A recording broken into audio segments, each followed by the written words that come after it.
You open your bank app at 41, see you've got money in there, and still feel that stomach drop. Like you're doing fine, but one weird year could still knock you sideways. How's that possible? If you're in your 40s, the money game feels different because it is different. The stuff that built momentum in your 30s won't fully protect you now, and the margin for sloppy decisions gets thinner. You're not crazy.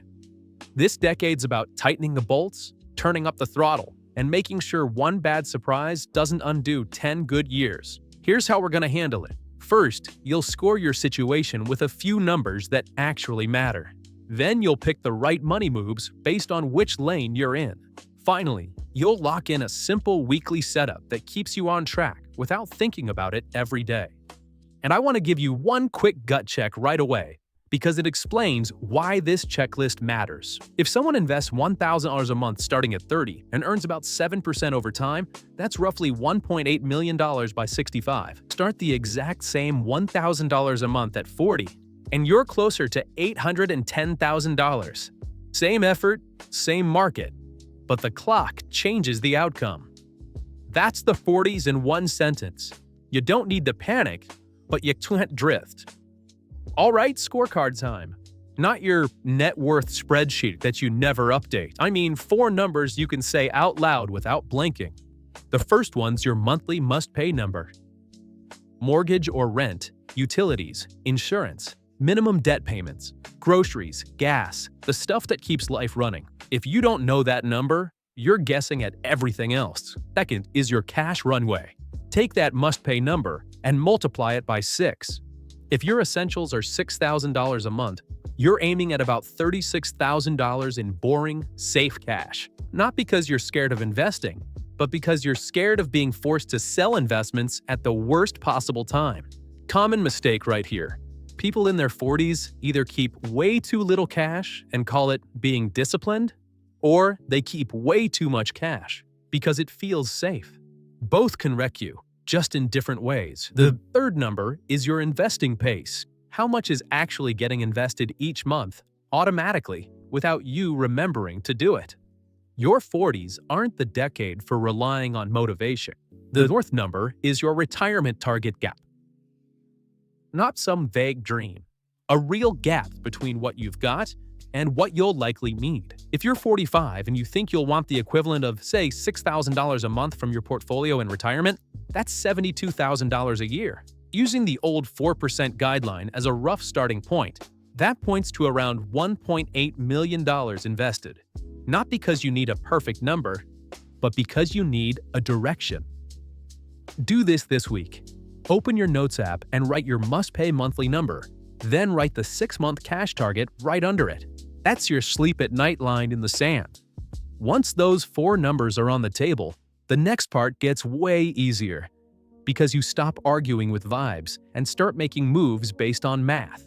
If your cash runway is under 3 months, your lane is stability. You're not behind, you're exposed. In this lane, the mission's simple. Build cash, stop financial leaks, and keep investing something so you don't fall out of the habit.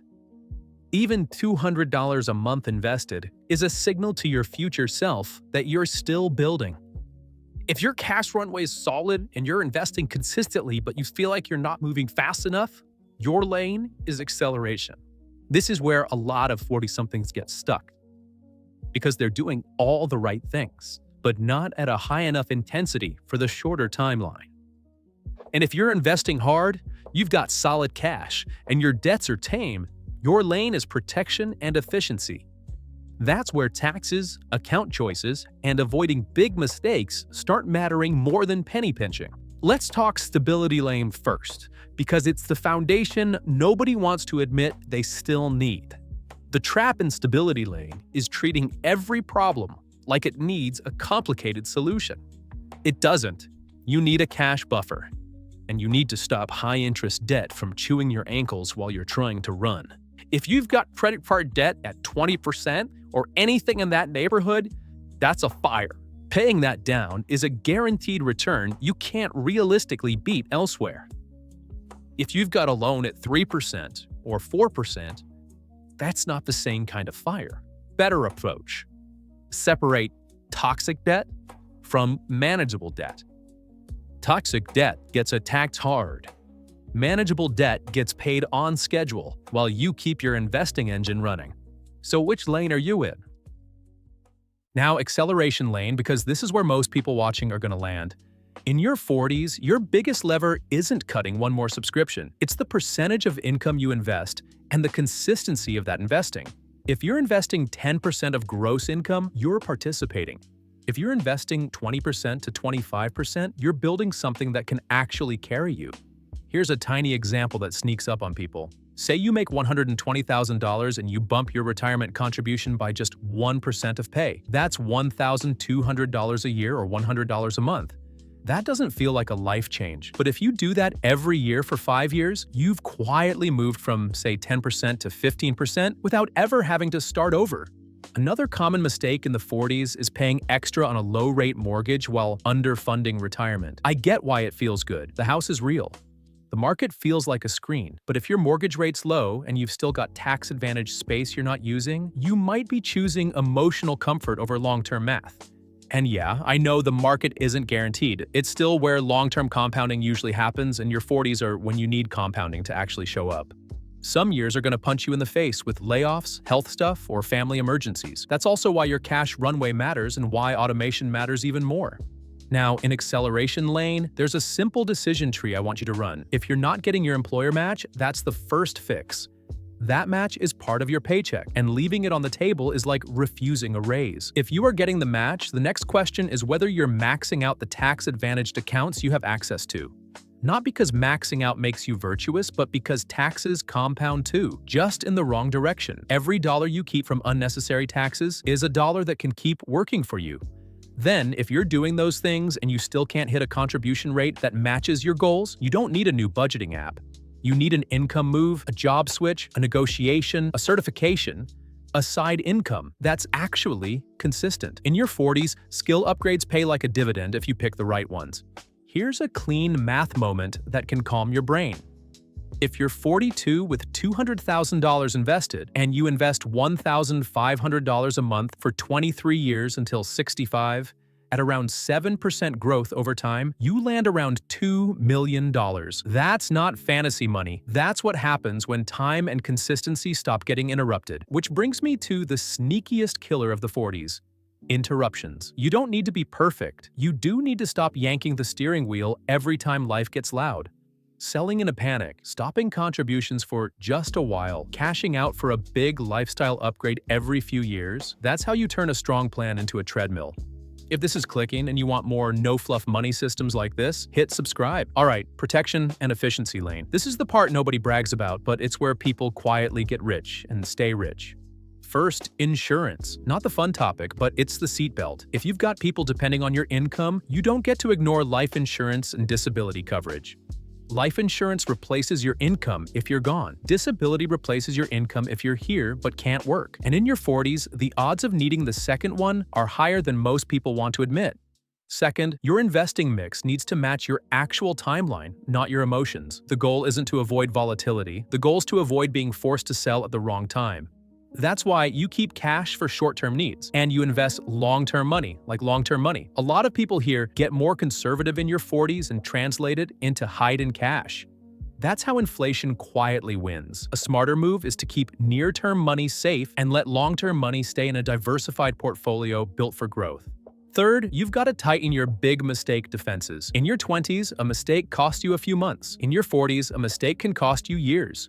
So, protect the basics. Keep beneficiaries updated on every account. If you've got an old job retirement plan, an IRA, a life insurance policy, and a bank account, that's multiple beneficiary forms. Those forms can override your will. That's not drama, that's paperwork. And estate planning isn't just for rich people. If you've got kids, you need a simple will. If you don't have kids, you still want medical directives so your worst day doesn't turn into a family fight. Do this week.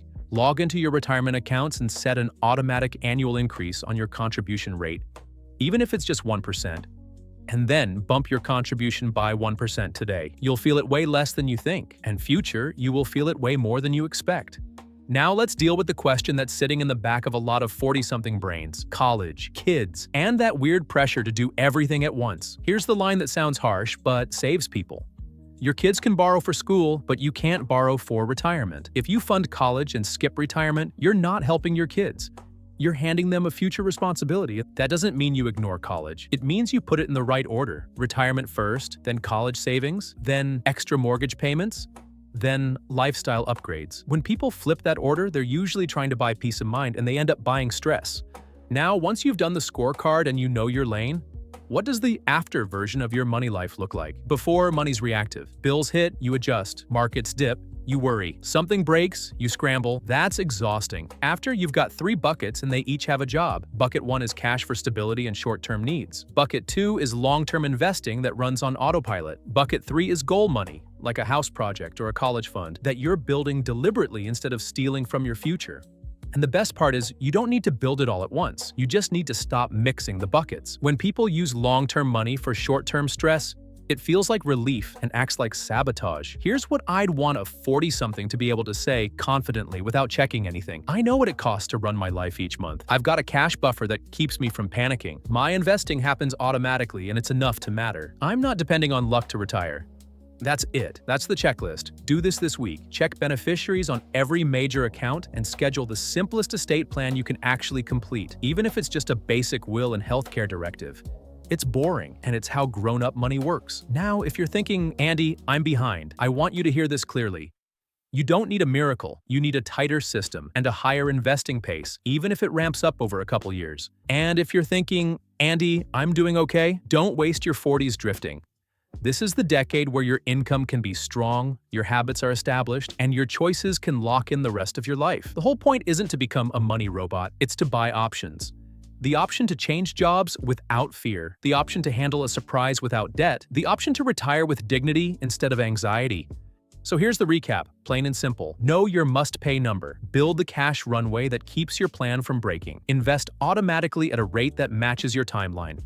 Keep toxic debt from draining you. Protect your income with the right insurance. Keep your long-term money long-term. And put the paperwork in place so life doesn't choose for you.